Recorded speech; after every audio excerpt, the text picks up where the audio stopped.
Salut, c'est Flav. Aujourd'hui on parle matos de foil avec l'unboxing de la gamme de foil Gong V3. Allez, c'est parti!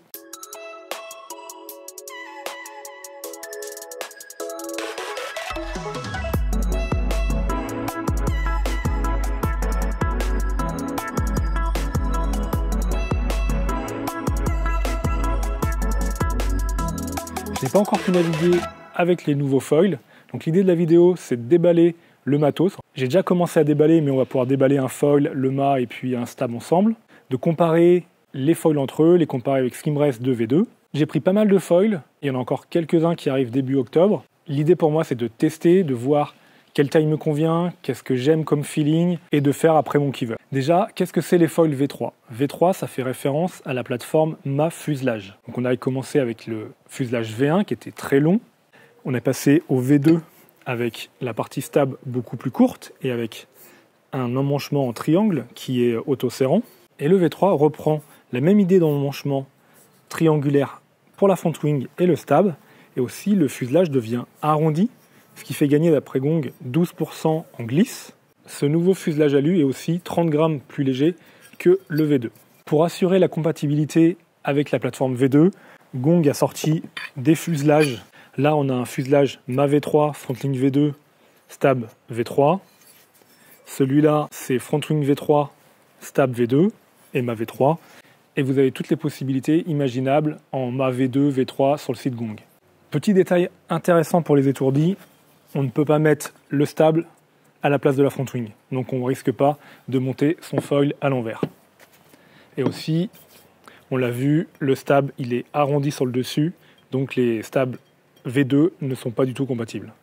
Je l'ai dit, V3 c'est une nouvelle plateforme mât fuselage, donc il y a des nouveaux mâts, il y a une nouvelle gamme de mâts qui est plus lisible, exit les 72, 79, 86 cm, qui apportait un peu une complexité de compréhension parce qu'il fallait avoir un mât de 86 si on voulait un mât épais et pas un 85, etc. Donc là, la gamme est composée de 70, 77, 85 et 92. On a le choix en épaisseur. Sur le 85, on a 3 épaisseurs, 14, 15 et 16 mm. De mon côté, j'ai pris le 14 et on va le déballer ensemble. Donc on a un petit kit avec toute la visserie. Hop, ici. Dedans, on retrouve les vis pour la platine, le mât et une clé.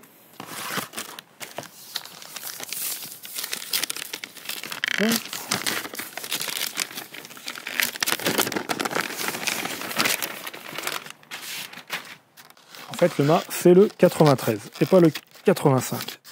J'ai pris en fait deux mâts, 85 et 93. Donc le mât 92 cm, 13 mm d'épaisseur. J'ai pris ce mât pour avoir toujours un mât un peu plus long pour faire un petit peu de vitesse et voir ce que ça donne en free fly et vague avec un mât un peu plus long. Ce que l'on note sur les mâts, c'est qu'ils sont vraiment droits. La corde en haut est un peu supérieure à celle du bas, mais vraiment la forme est rectiligne. Mais vraiment la forme est rectiligne. La platine aussi a été revue et elle est un peu moins large. Du moins il y a une partie échancrée ici. Tac. Les mâts sont un peu plus légers que les versions V2. J'ai pris deux mâts, un 85 et un 92. Le 92 il est uniquement en 13 mm et le 85 j'ai pris le plus fin, le 14 mm. Le 85 ça sera mon mât de base pour aller naviguer en vague et un peu en freestyle. Le 92 c'est pour avoir un mât un peu plus long, pour accélérer un peu plus fort et puis voir un peu aussi ce qu'apporte un mât plus long en free fly. On va maintenant déballer un foil ensemble. Quand on reçoit le foil, il arrive dans ce carton. Donc là, c'est la fluide S qui fait 82 cm. Hop. Le foil arrive dans un emballage bien costaud qui a légèrement évolué par rapport au V2. On a les foils qui rentrent complètement dans la mousse sur les deux côtés. Hop. Les tips sont protégés en plus. Et Gong livre les deux vis nécessaires pour l'installer. La petite étiquette qui indique qu'un foil ça coupe. On l'enlève. Et on a aussi l'étiquette à mettre sur les housses-gongs pour savoir qu'est-ce qu'on a comme front wing dans la housse. Pour l'instant, la plateforme V3 est disponible uniquement sur les front wings au ratio. Donc, c'est-à-dire les Curve H, Fluid H, Veloce H, des front wings plutôt pour des riders de niveau intermédiaire. La Curve H V3 est dispo en 8 tailles, de XXS 620 cm² à XXL 1520 cm². C'est un ratio de 8-4. L'outline est quasiment le même que sur la V2, quelque chose de très arrondi avec les tips très reculés, ils sont légèrement plus reculés que la corde au centre. Ce qui change, et c'est ce qui va changer sur toutes les front wings V3, c'est le profil. Le profil est le même sur toute la longueur de la front wing. Sur la V2, sur la partie des tips, c'est beaucoup plus fin, c'est moins bombé, alors que là on a vraiment du volume. Et donc ça permet d'avoir plus de volume, et donc de voler plus facilement, et donc d'où le fait de pouvoir descendre d'une taille avec les nouvelles V3. La Curve H reste sur un programme front wing au ratio accessible, assez polyvalente, elle est bonne dans les vagues, mais ça marche aussi tranquillement en freeride pour quelqu'un qui veut passer sur du haut ratio, mais tout en gardant de la facilité. La Curve, c'est celle qui va avoir l'épaisseur la plus importante, même si elle diminue légèrement par rapport au V2, mais ça reste quand même assez épais. Si on compare avec la Fluid, voilà, il y a quelques millimètres d'épaisseur en moins.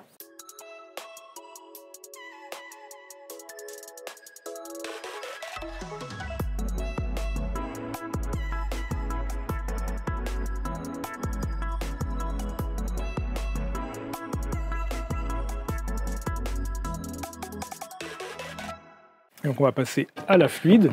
La Fluid, c'est celle avec la Veloce qui évolue le plus. On a un outline qui a été revu et surtout la cambrure de la front wing a été revue. La V2 était très plate avec les tips qui remontaient.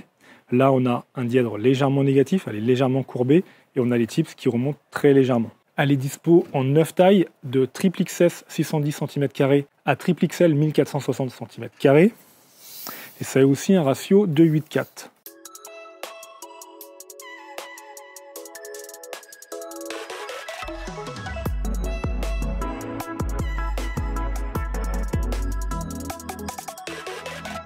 La Veloce a aussi énormément évolué. Là, on voit bien l'outline qui est complètement différent. On a une corde assez importante au centre et des tips qui sont légèrement relevés un peu à l'idée d'une winglet. Le programme de la Veloce évolue un peu aussi, je trouve. Il est plus axé free fly et moins vitesse. Donc là, on est sur un ratio de 10,1. La dernière front wing, c'est la nouveauté, c'est la Veloce H DW. Et DW comme downwind, ce qui explique son programme, le downwind, que ce soit en wingfoil, en subfoil. On retrouve l'ADN Veloce, les tips très fins qui remontent, la corde un peu plus large au centre, mais là on passe en un ratio de 13,3 et elles sont de mémoire un petit peu plus épaisses que les Veloce. Elle est dispo en 5 tailles, XS 600 cm², XL 1200. Donc les stabs, ils arrivent dans ces emballages là, hop, tac.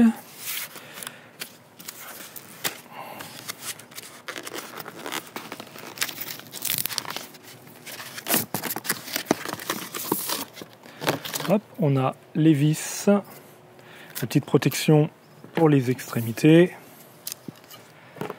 l'étiquette pour expliquer que ça coupe.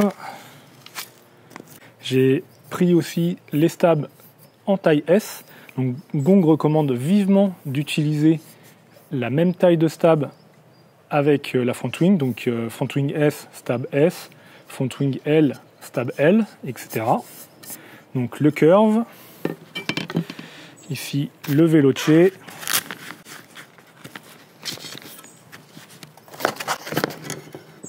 et le fluide.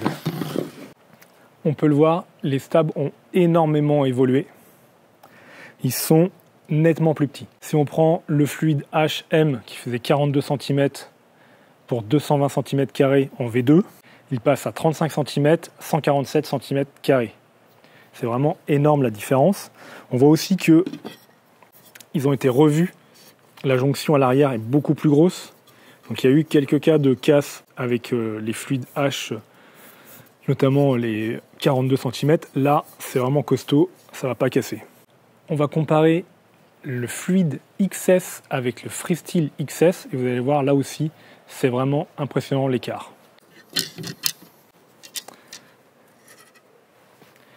Fluide H XS 31 cm d'envergure, 1115 cm². En bas, Freestyle XS 37 cm, 180 cm². On voit vraiment l'écart est énorme. C'est pas du tout les mêmes stabs.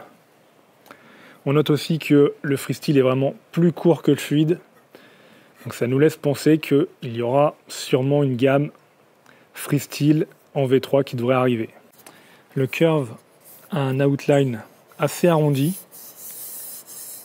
Je crois que ça ressemble à du Spitfire.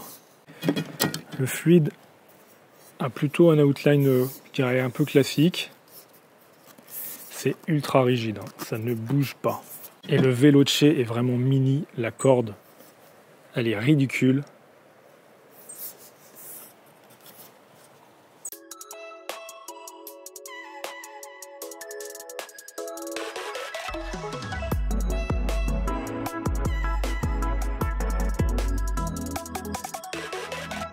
Pour finir cette vidéo, on va monter un foil pour voir la rigidité. On a le logo Gong qui indique que c'est l'avant du fuselage, donc c'est là où on met la front wing. Maintenant, on a 4 vis de 25 mm, 2 à l'avant, 2 à l'arrière.